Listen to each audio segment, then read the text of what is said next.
Vous utilisez l'ordinateur? Yeah, I can. How are you, mate? All right? What was that? What was that? What was what? That noise.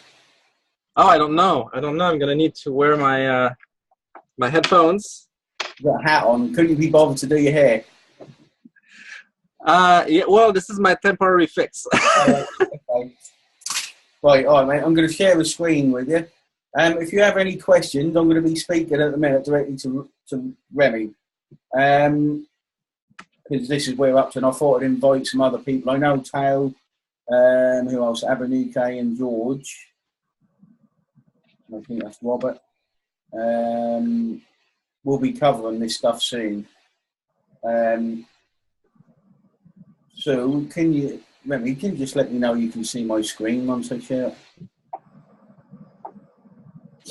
It should be a Google Drive document. It says cashflow. Yes, I can. I can see everything. Yeah. Not sure if we've touched on this. I know I touched on with this with Stefano and Enrico and a little bit with Christian, I think. But basically, this hasn't really got much to do with Zulu ads at this point. This is more getting an understanding of profit and cash flow, where most people with Zulu ads, I'm just going to pull up your screen now before speaking to you. Most people in Zulu ads will probably never come across this, but this is the one thing that. There you are. This is the one thing where someone's sworn all over my screen. This is the one thing where many people get it wrong. They don't understand how to create projections. They don't understand how to manage cash flow. They don't understand the difference between profit and cash flow.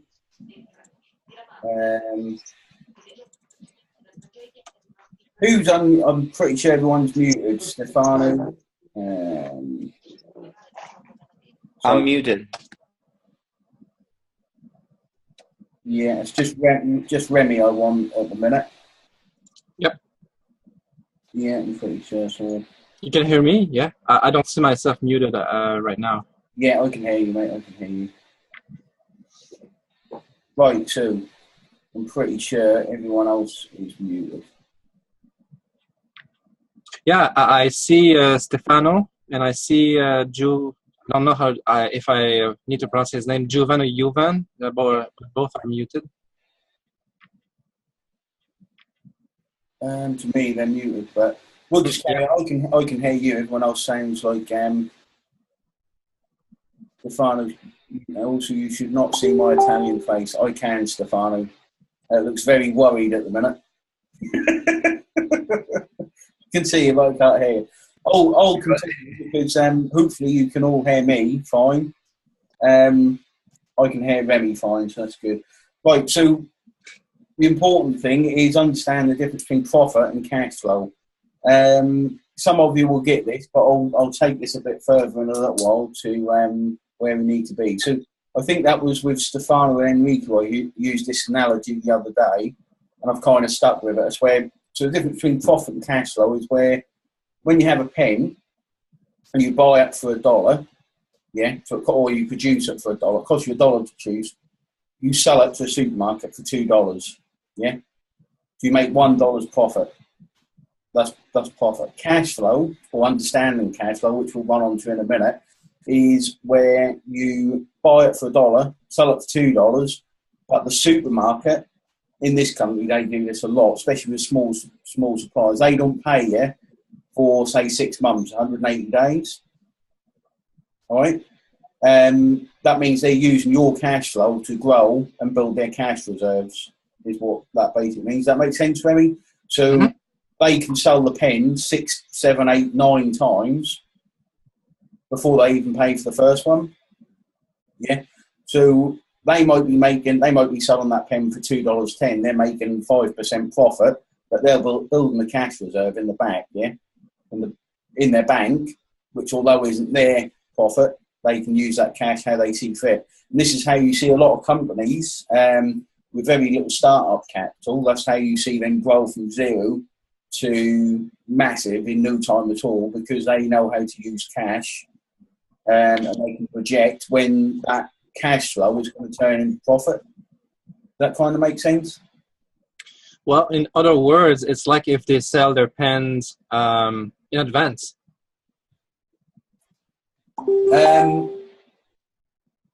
That's the way we want to do it. So we want to be, we want to be the supermarket. We don't want to be the pen supplier. That's kind of, so when if you look at this in terms of Sulu, so if you're the pen manufacturer, that's kind of like being a Sulu seller that does CPA only, so a list builder who does CPA.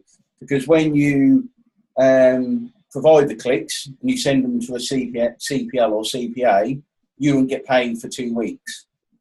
Yeah? So that means, I think we may have touched on this before, so that means when basically you get paid for 2 weeks because of a big package that you deliver over time. Yeah, we'll go on to that in a minute. But what that means, when you send to a CPA, you wait 2 weeks for that money. Yeah. So you can never properly scale. You can never say, well, I'm going to grow, especially as a lot of people. I tell people, as you know, to spend as little money as possible. You don't need to spend your own money. And it's mainly because of the methods we'll go through now. And this is why I tell people to sell clicks. You can turn, once you've got a big list that is secure, or lists or whatever, and you can send 1,000, 2,000 clicks and you're more secure, you can think about CPA, CPLs, guru funnels, as they call them, other traffic sources and all these other things we talk about. But in the beginning, it's important to have predictability, which is what we'll go on to as well, being able to predict where you're going to be at.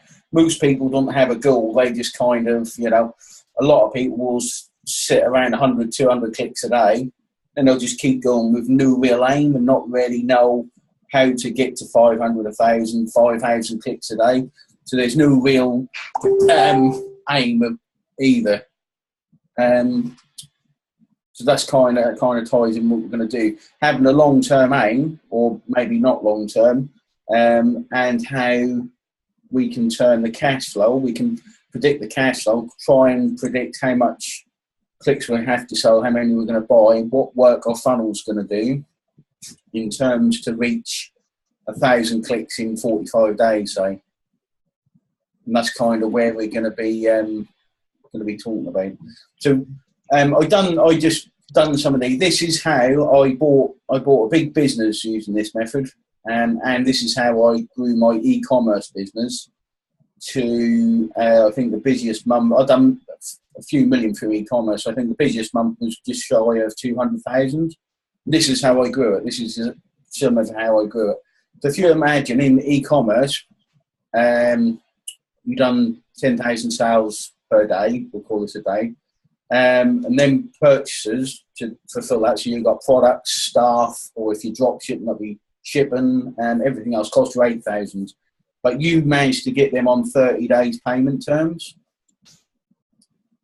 which would be here. So on day 31, you start paying that 8,000. This just to give you an idea of cash flow. So your profit per day would be £2,000, dollars, whatever. But your actual cash flow that will give you is $10,000, yeah, per day. So by the time you get to day 20, 30, you're going to have $300,000 to play with. That isn't actually your money. That's what you're going to be paying invoices from. But because you've got 30 days to pay, you can use that on marketing to grow. Really, you should put it to the side. But you can use them to grow. You can use that to buy new stock. You can use that to barter cheaper rates. A true entrepreneur. So when you go into business, normally you can't get 30 days credit terms. So that's where an entrepreneur kind of mindset comes in. You work out how to get them 30-day credits. So instead of going to the bank, let's say, and getting a $50,000 loan at 7% interest, you use your suppliers with 0% interest for what they're there for. This is what they're kind of there for. And 30 days term is kind of the norm. You can stretch to 60 or 90. But you can't do this type of thing without projecting. And normally a supplier, you can kind of speak to a supplier and say, right, I want to do this, here's my plan, and try and speak to them, and they normally sort of come to an agreement with you. So that does that make sense how it works with kind of e-commerce? I've got no real plan for this webinar. I'm kind of just thought I'd put as much information down to make it as easy to understand as I can, so I can sort of use this webinar more than once. With people like Stefan and Rika, we've got other things we want to do, and Christian as well. Yeah, well, I got a yes from Robert. That's good. Does that make sense so far, Remy? How good? So this is to do with e-commerce as opposed to solo ads, but it kind of helps explain using. It's kind of gearing. It's not kind of cash flow gearing, I suppose the term is. Yeah, does that make sense? Yeah. So this is how. Can you see this next one? It's just 3 lines. Can you see that? Mm-hmm. Yeah. Yep. This is how another way you can use cash flow. I bought another business as well. So I had my e-commerce business, which was a full warehouse, staff and everything. And what I did was there is a business that come up. So I went and spoke to the staff and tried to understand the business, do all my figures. So I knew that you could make £10,000 a month profit from this business. Yeah. But this business had £100,000 worth of debt. And the business was going into administration because it was poorly run. So that should have £10,000 profit, but the guy that owned it was just throwing it away in cars and all sorts of. I mean, £10,000 isn't a lot, but he was basically just spunking it up the wall, if you like. So what I did, I knew the landlord, and I knew that debt was with the landlord. So I went and had a chat with the landlord. Can you still hear me? I'm just getting yeah. Yeah. You basically you cut a little bit, but you're okay now. Yeah, cool. I just got a warning come up. So what I did is went and spoke to the landlord. I already rented another property from him. Went and spoke to the landlord and said, I want to buy this business. Can I pay you back over 10 months the debt? And he said, yes, that's fine. So I made a deal with the insolvency practitioner because it was going into administration, where I'd buy it, I'd give him a small fee. I actually work for the insolvency practitioner now.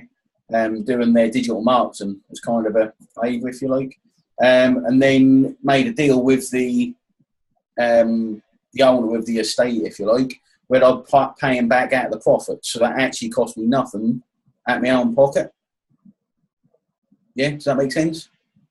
So I'd pay out of the profits that I knew the business could do instead of out of my own pocket. So I was left at the end of with a business that just produced a profit. Make sense?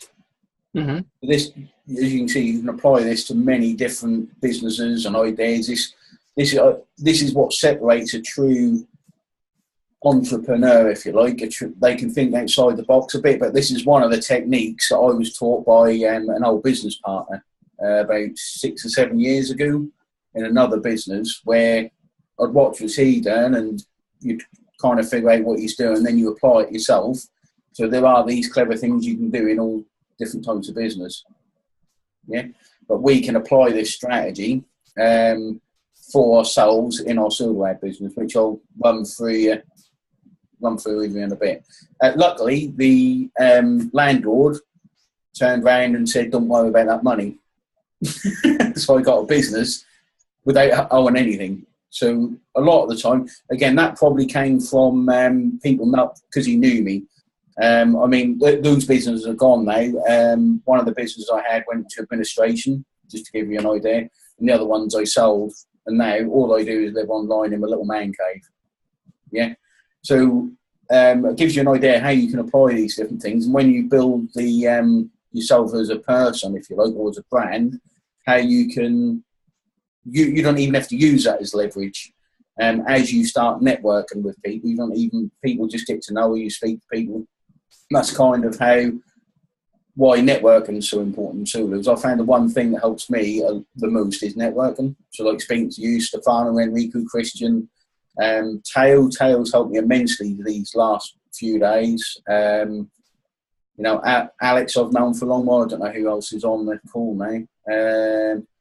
Robert, Stacey, I've met Stacey in person. I met him the other weekend. Benson's just come out of the army. He's just done it. He's in Singapore. So you kind of meet all these different people. Jesper, Stefano and Enrico, you just started with My Pan Ads. Jesper actually knows how much I make because it goes through his STP account. So you can ask him how much I withdraw at the minute. He does that for me because I couldn't get an STP account, or couldn't be bothered probably. So I withdraw it to his account, and then he sends it to me in bank transfer. So that's kind of, networking is another very important thing most people underestimate. Marvin, I know you're on this call. Marvin Adams, very good at that as an example. And then Christian's good at it as well. So there, once you get into network and that kind of, you speak to people, you get to know people, and that's probably why I am where I am now, if you like, making enough money with a few students, living a nice kind of my dream lifestyle, because more of the network than the actual knowledge. Sorry to run on a bit, but you know me. And then these other ones, I just put these together before the webinar, just to give you an idea of how cash flow can help. So the next one, I run a personal cash flow. Any business I run a business cash flow. All right. With a business cash flow, I'm going to have to set this up on the call. And if you want, we can make you one up. Anyone who's a student, we can set it and make you one up, which what it does, the more data you put on a cash flow, so let's imagine you've got 6 months worth of data, you can create a formula, which then goes back, looks over that 6 months, looks for a pattern, and then it will calculate it for the next 3 years. Does that make sense?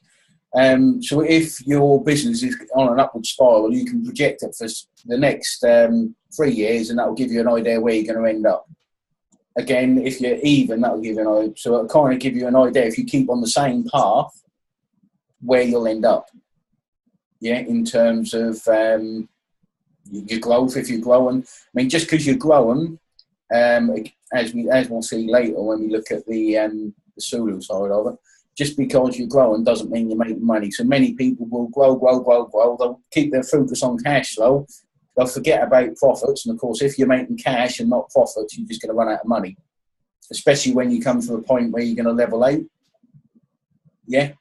So it's important to understand that they're both very, very important. You've got to know both these figures, your cash flow and your profit. So when you look at a company's accounts, there is some of the companies, like you do a credit profile on a company, they have a gearing ratio, which is basically cash flow versus profitability. So it's a figure like that which they give you to give you an idea how profitable the company is, because like you can have loads of cash in the bank and not be profitable, and inversely you can have no cash in the bank and be highly profitable. So that gives you an idea. I think it's called a gearing ratio, is what they use to when you want to do business with a company. So you think back to the e-commerce, when a company looks at you, one of the things they look at is your gearing ratio. If you're highly geared, that means I think you've got no money and you're not making profits, so you're going to go bust soon. Or you've got a high debt that you're planning into the company, you're in a growth phase using someone else's money. That makes sense so far? I had a question in my mind, but I lost it because I wanted to listen to you. I wanted to listen to you, so next time I'm gonna note them. But it was related to, when you say that you, of course, if you don't look at your numbers, you can make a lot of money, but in the end, you don't make net profit. Now, in the solar industry and in the method that you're teaching us, with the funnels, where we buy traffic to produce high opt-in rate for our clients, like the funnel click stuff.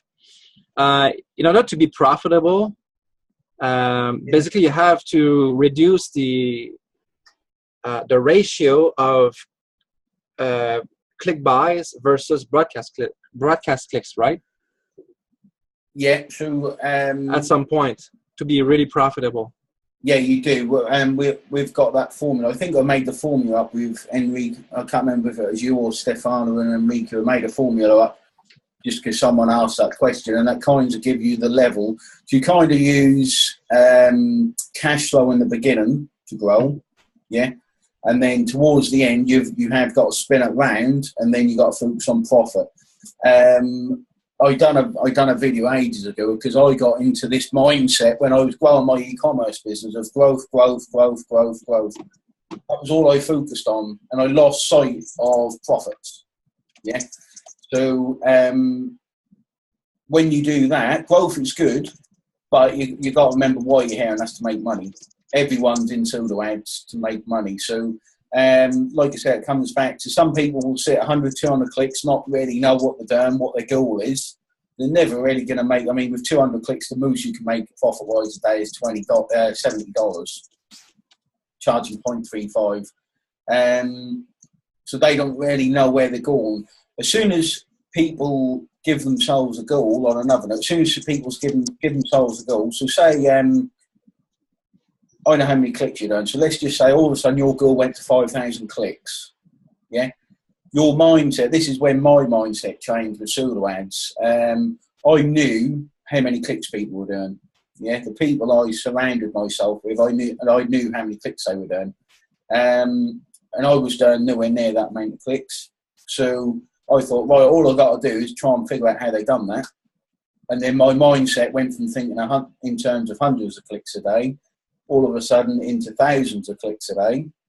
And as soon as that happened, I came up with the methods. I came up with, I mean, as you know, the methods I use now are far different to what I used to use. But in 45 days, I got to 1,000 profitable clicks a day just from changing my mindset. Whereas before, I'd sat at probably 300 or 400 clicks a day.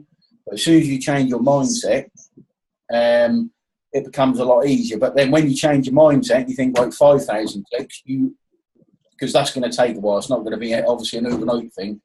You'll then grow, and you'll be producing from your funnel, you know, probably tens of thousands of clicks a day to get a profitable 5,000 clicks a day. It's quite hard work. So you'll be in grow, and then to profit, you have to switch it round. You obviously have to buy less clicks, which means your output will be a lot less, and that's quite a hard thing to kind of get your head round. Does that make sense? Because you're used to seeing, I don't know, 15,000 clicks being produced from you. Yeah, the only thing that is hard for me to understand completely is once if you want to maintain quality. Yeah. What I mean by this is if you want to maintain high opt-in rates for clients, then you must maintain a certain clicks buying and broadcast ratio. If you want, you know. You do. You do. That's quite a hard thing to manage. The way I do it is very different to pretty much everyone. Alex might be doing it fairly similar, and a few others, Jan, and a few others might be doing fairly similar. But the way I do it is I let sales dictate what I'm doing, and I can produce. Like, so in my mind, I'm thinking, right, if I'm spending loads of money on traffic, I'm just growing. Yeah. You got to remember, my funnels are very different to even what I teach, because I'm at a level where the only thing that I want to give is quality. Obviously, my broadcast power is so big that I don't want to be using a funnel. I want to be using a funnel that just returns quality. I just want to give quality. That's all I want to think about giving to partners. So my business setup is very different. When you guys get to a bigger scale, you can start using a simple funnel. I use a dead simple funnel, which has no fandangy stuff. It's just a straightforward funnel.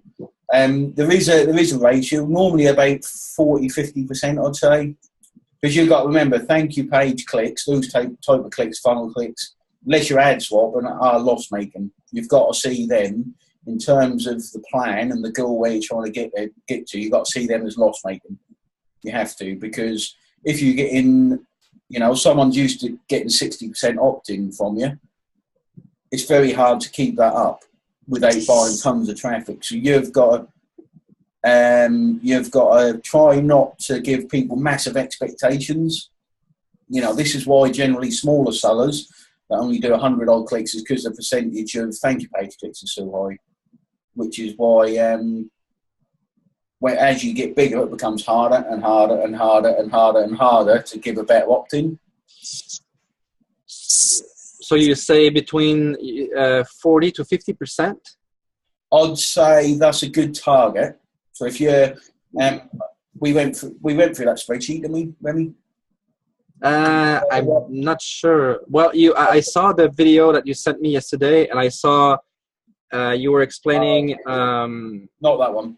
not that. Okay, then I don't think I saw it. Now there's this simple little spreadsheet where I've put together. I'll paste it into this one, probably next. I'll paste it in so you can see. It gives you an idea, but you've got to remember if you're doing 10,000, let's say 10,000 clicks, and you buy 5,000 clicks. Yeah. That doesn't mean you lose 5,000 clicks, because depending on your funnel, let's assume your funnel's done poorly at 0.7 compared to 70%, yeah? That will still give you 3,500 clicks out of your funnel. Make sense? So you'll be producing 8,500 clicks, more or less. It never works out exactly like that. And you'll be refreshing your list at about 2,500 subscribers per day. So it's an AWeber in 4 days. Make sense? Oh, so at some point you go through AWeber accounts pretty quick. Yeah. Like if the cap is like 10,000, you need to switch it over to the next one and the next one and the next one. Yeah. So that's kind of where when people come with questions about single, for example, single AWebers or single whatever, that's kind of, to me, it's immaterial, because my thought pattern is very different at the minute. But when I have a problem, if it's singularly isolated in one little area, I tend not to focus on that area. If the problem is widespread, for example, no one's getting good deliverability, then I'll focus on the problem, because it's not just one or two or little parts of the business being effective. So I have to see a blanket almost to kind of act, which at the minute I don't see. Obviously, some things have poor deliverability, but on the whole, it's not. I don't know if anyone else has noticed the deliverability of AWeber has gone down a bit. Pretty sure a few people have mentioned it. Well, they have. A few people have mentioned it, but yeah. I saw in the 60 Webers I have, some the deliverability dropped. Yeah, I saw. It's been it kind of happened a bit later than this last year, but it seems to be due to Christmas. You imagine Christmas shrinks and then it explodes. It's kind of done it this year as well, but it's been all over the place a bit this year, and the ESPs and everything just don't know what to make of it. Do you see what I mean? Like, so AWeb's delivering has gone right down, and then all of a sudden it's just exploded. It kind of upsets things a bit, I think. And then you've got more sellers, you've got more AWebers in Zulu, you've got more everything else. But like, I don't know if we've had that chat before, but eventually what happens is, and you'll see it all the time in Zulus, is the niche will just self-regulate. So when deliverability goes bad, some people will quit, some people won't deliver as much, they'll quit. All sorts of things will happen. And then after that, it will just return to normal. Do you see what I mean? It kind of, the industry self-regulates, because you can't have all these people just producing tons of clicks between each other and nothing happen. Yeah, and also AWeber shut people down, so that helps to regulate things. Yeah, that happens, and then you've got people using servers as well. All these kind of all these different aspects. People use servers who don't buy clicks; they will just upload and produce clicks. They don't actually contribute to the Zulu ad economy, if you like. They just kind of pull clicks out of it. So there's all these different things, but it kind of self-regulates over time. And that's why when things go bad, I never worry. Because the only thing, once, it may take you a while to get to kind of a level similar to me. It's not really a level, it's more of a mindset and understanding, I think, rather than a level as such, where you just kind of go through the motions, you know what to do, and that just comes back. And that's kind of it. So where my click power might be 70% down from what it was 3 months ago, the sales are up. So I'm kind of sitting in a similar position. And then if everything goes to pot, if I don't earn for a week, it doesn't matter to me. I know that will come back, and I'll know what to do when it comes back. Fortunately, I've not ever had, like I had a problem in November, but no one would have realised it because I just knew what to do. I know what, where to slot things, just continue as normal. So that's kind of that. Have you got any more questions on the cash flow or anything? I can show you how to do a personal cash flow. PayPal cash flow is kind of similar to personal, but they're two very different things. One's based on a P&L and one's based on a cash flow. I think that might be just too much gibberish. Running on too much about, which doesn't really matter. I'll delete it. I haven't put nothing in this year. If I delete that. Any question? Has anyone got any questions on the cash flow so far? We can cover them up to this point. Wow. Have I either explained it well, or it doesn't make any sense whatsoever? Stefano, have you got any? I just unmuted you, mate. Yeah, just a second. Yeah. Can you hear me now? Yeah. Look, well, actually, it's quite clear to me because we've been speaking about this before. So it's a matter of applying the method. If we're talking about solo ads, as we've seen before, talking with Enrico also, we have seen that it applies to a lot of traffic that you have to deal with. If we're talking about, the normal market price for the clicks, right? Yeah. So actually, I haven't figured out how to apply it to any other business at the moment, Ben. So my mind thinks about so.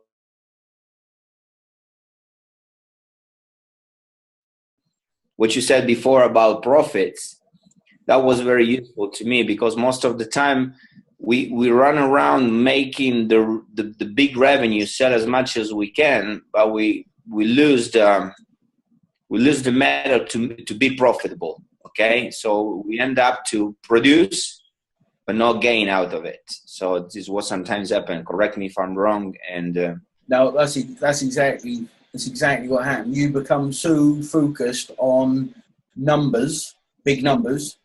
And it's far better. You think in terms of a business, if you can make $10,000 a month from $10,000, yeah, or $10,000 a month from $1 million turnover, think of the workload difference. So $10,000 a month for $10,000 for you're a service-based business at that point. You've just got to put in 30 hours work a week.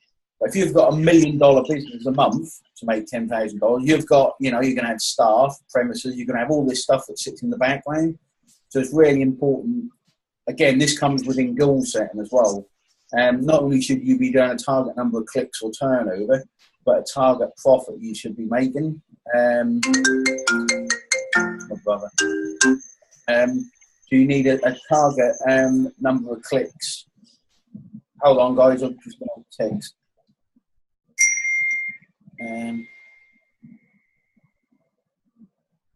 Yeah, you've got to have these targets in your mind. Goals are very important, not just for I want to get there, but for the plan that you have, the actions you put in to get there. It took me a long while in business to realise how important goals are, but goals should include a profit level, because otherwise you'll find yourself just keep reinvesting, grow without any real ending goal, just to grow. And then something will happen, you'll lose it all, and you'll sit there and think, man, I've not actually made any profit. You see what I mean? That's where you got to that's where goals are very important. And I think that's why we've done a slightly different thing with a thought pattern with you and Enrico, which we'll talk about later. But yeah, that's kind of the whole reason that we went through that, is just because different goals. I think you should have different goals and be driven by different figures, profits over turnover. So. Does that make sense? Yes, it does. Cool. Has anyone else got any questions? Teo, is everything fairly clear? I'll just unmute you, mate. Yeah, all right? Oh, good, mate. Good. It's the same here, We've been talking about this before. So it's just a matter to implement in the solo ads, because it's already happening to me. I'm selling a lot, but I'm not making ends,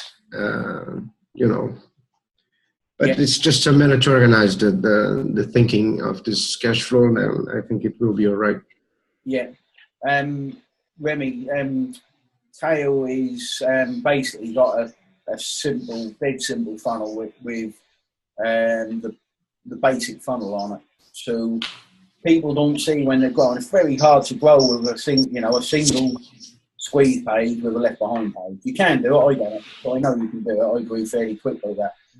But it makes everything much harder. And there's a limit to where you can roll to like that, which is probably 100 to 300 clicks a day, because as you're refreshing the list, you've got to refresh it pretty quick to keep that one list. You've got one list fresh, and you've got to know how to deal with that list and clean it down. You've got to understand all the kind of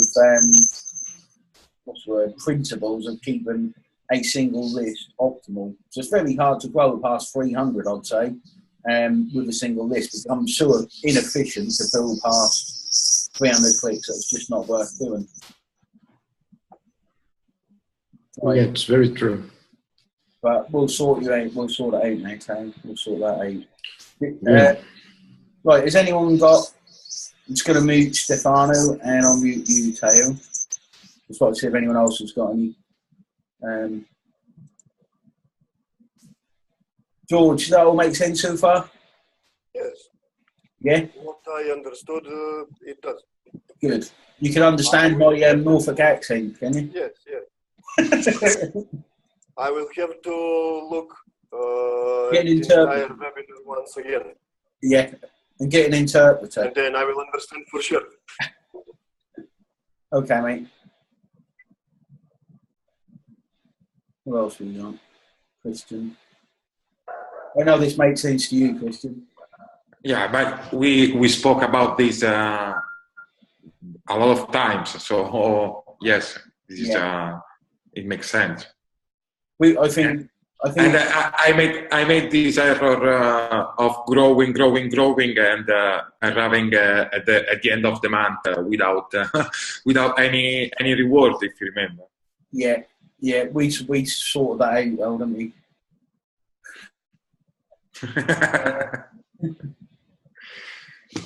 Okay.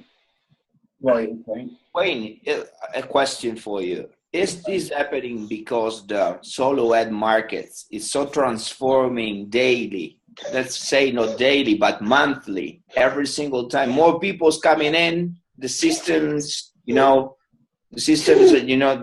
example, the deliverability of a web or any other, software or app that you can use can, have problems or things like that. So you need to stay up to date in order to analyze any single change and transform the model. Because the thing that you've been using 6 months before maybe cannot be updated today. No, that's the thing. As all my students know, when I teach the core method, I've used that for as long as I remember, 2 years, I suppose, maybe longer. Everything fits around that because that method will just continue to work. Everything else we plant on top of that, it comes with changes. So the deliverability issue I don't see there's really a big one at the minute. You'll know when there is. And if there is, that might be coming soon. But again, that's too many people see, even now, I think too many people see solo ads as do A, do B, do C, get B. But no IM business is like that. IM is probably one of the fastest moving niches. I think that's why I enjoy it so much, because you have to stay ahead. You have to work things out. It's not a case of, it's not like you can't with AdWords, so you're more into the digital marketing sort of realm. The concept, I've done that for 10 years. The concepts are the same.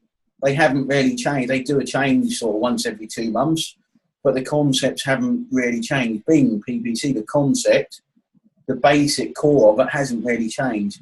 Internet marketing changed massively. It changes so fast. Solo ads don't actually change as fast as others. And as long as they're email, there will be pseudo ads. So that's one of the sectors. I think if you're gonna, I see pseudo ads as quite simple, which I think that a lot of people do once they're kind of cracked. Once you've gone over a certain kind of stage, which I normally think is around 1,000 clicks a day, and you can scale fast and you can understand everything, it becomes fairly easy in a way. So, yeah, I think pseudo ads is one of the better niches. I've done a lot of niches, but I think it's one of the more. I think it suits my style of thinking. I think pseudo ads suits my style of thinking over anything else. Some of the other ones, for example, AdWords gets so bloody boring. PPC gets so boring. But then Sulu's, once you're kind of at a certain level, Sulu does become a bit tedious and boring. That's why I have VAs now, because it gets tedious and boring whilst you're, you know, either coaching or working new things out. Remy, have you gone to sleep? Where are you, mate? If I've done sleep? Yeah, have you gone to sleep? I couldn't see you. Have you got any questions, mate? Does it all make sense so far? Oh, no, I'm not sleeping. I'm listening. No other questions. Righto. I know. Usually, I always have questions like every 5 minutes, but yeah, so far I'm listening.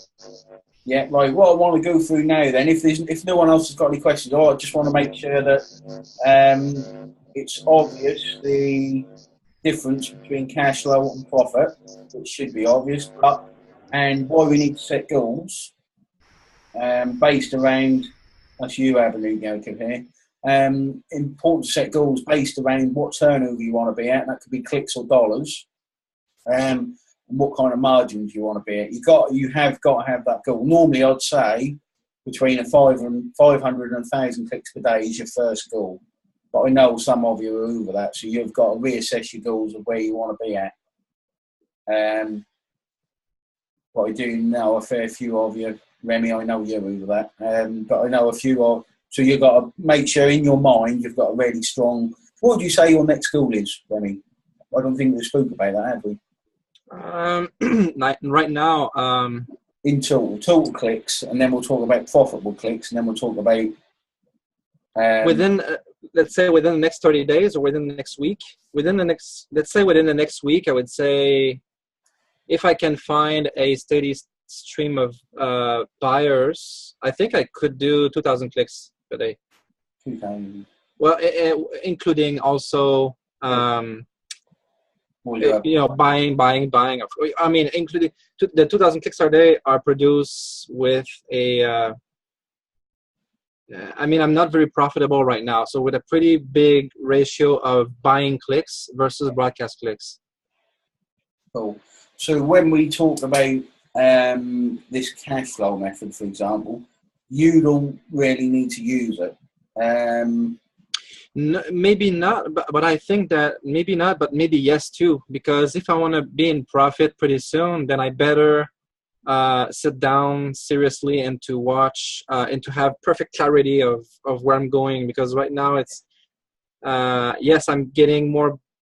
I'm setting more clicks since the past days. In fact, it's been skyrocketing, but I'm kind of it's becoming more blurry right now, so I need to recenter myself and to really sit down and see where I'm going in order to be profitable. Yeah, that's what you need. That's definitely what you need to do. You need to decide, because as you grow, obviously your broadcast power will be going up.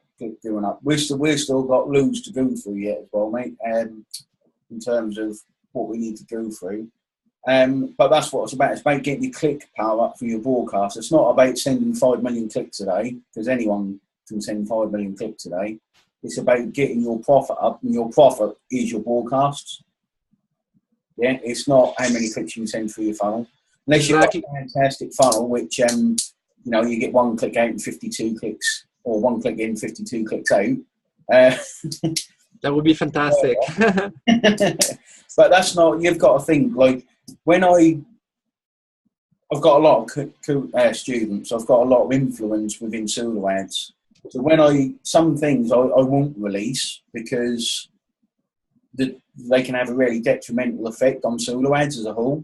I know it sounds weird, but some of the things I could teach would just, I don't know if you guys have noticed many patterns over the 6 months, but I can see when a pattern forms or when something happens, I can see the after effects and I can understand what's happened.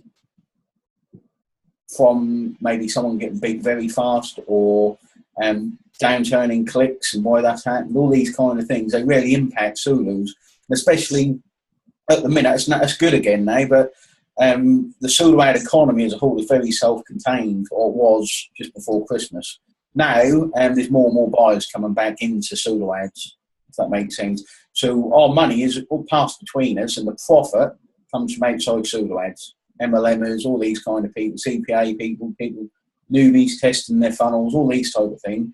And just before Christmas, it kind of became less outside, more inside, kind of churned up, if that makes sense. So if we're sending an email to another pseudo ad seller, we know that's going to get 10 emails in the next day, because they're going to go on another list and they're going to get more emails. So that subscriber is going to get burnt a lot quicker.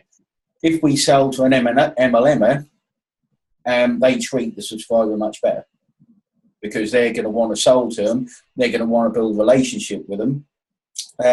So when we talk about other traffic sources, I'll come back to this kind of thing again. When we talk about other traffic sources, sometimes when we just sell to other pseudo ad sellers, it's not really, it's being horrible, but if our plan in our head is just to sell to other pseudo ad sellers, it's not really worth having other traffic sources.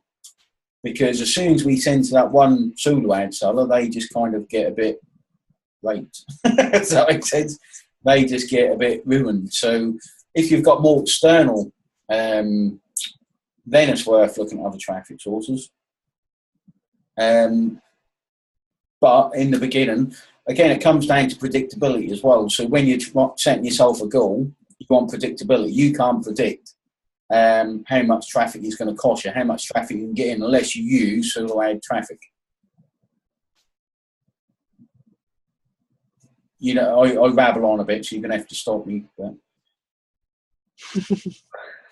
that will make sense so far, what I've talked about, yeah?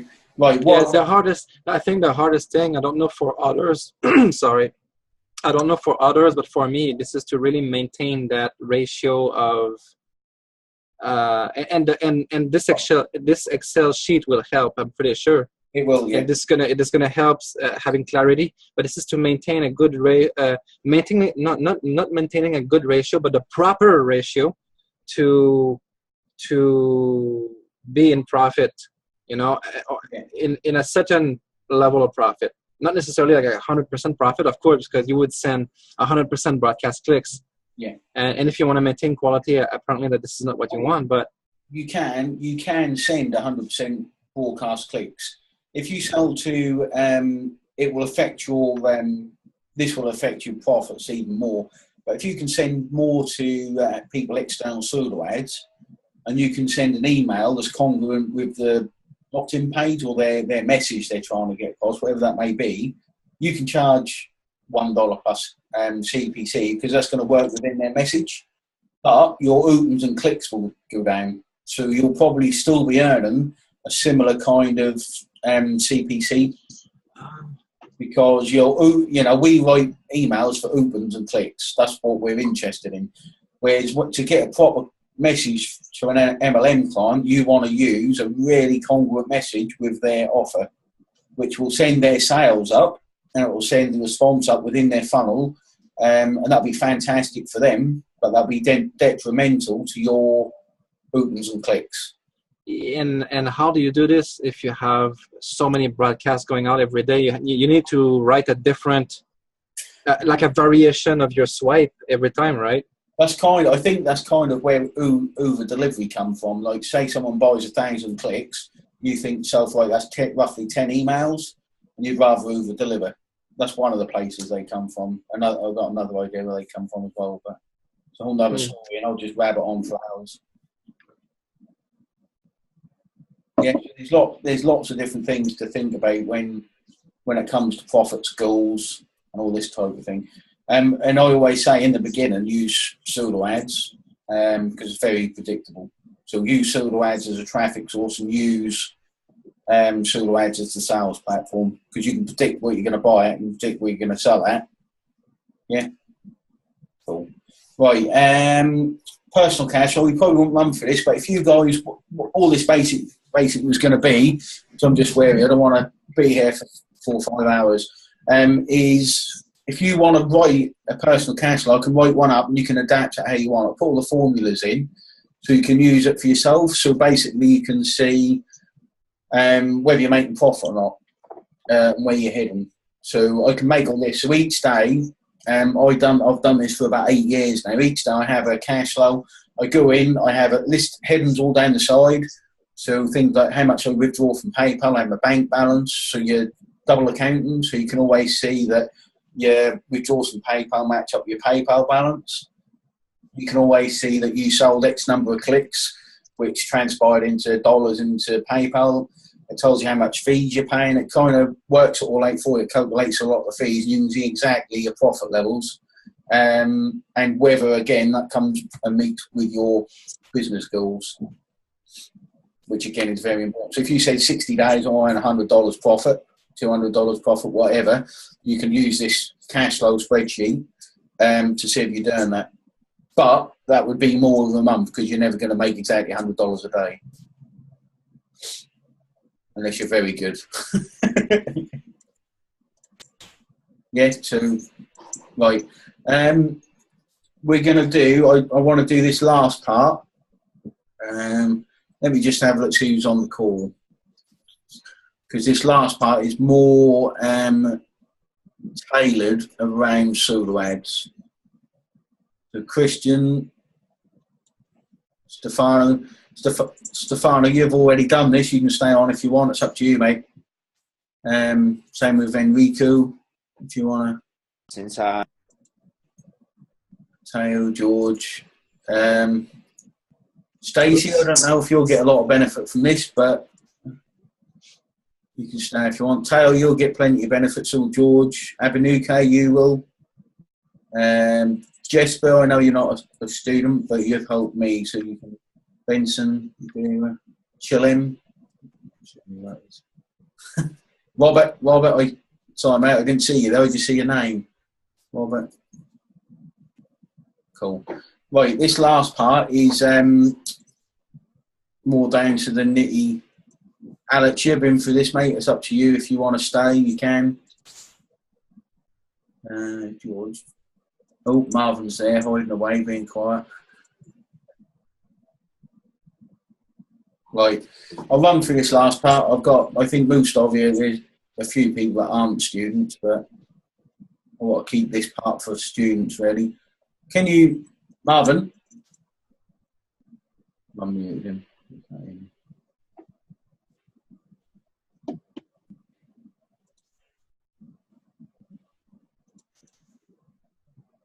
Right, if I don't know how I get rid of people. I don't think Marvin's even there. I think he's just gone. I just want to get rid of a few people who are not students. So, because this bit's directly related to solo ads, and this is kind of one of the things that separates students from non-students, if you like. You can always tell one of the students because they exclude quick. Who we got? Chilem. Can you hear me? I can hear you. Chilem, this part of the webinar, mate, this is for students. So, yeah, so I should leave now. yeah, sorry, mate. It's a bit rude, I know, but. All right. This part I respect that. To all my students. All right, thank you so much for the session. No problem, mate. I hope to help a little bit. Yeah, I did. All right, thank you. Bye-bye. Bye-bye. What else we got? Yes, sir.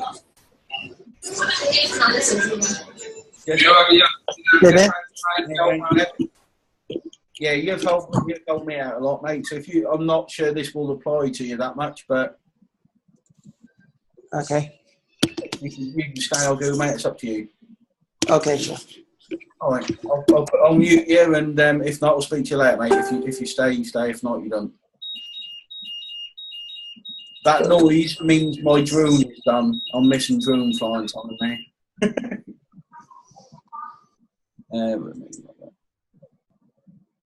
Stacey, again, it's up to you, mate. If you want to stay, you want to understand what the hell I'm going on about, but it's up to you, mate.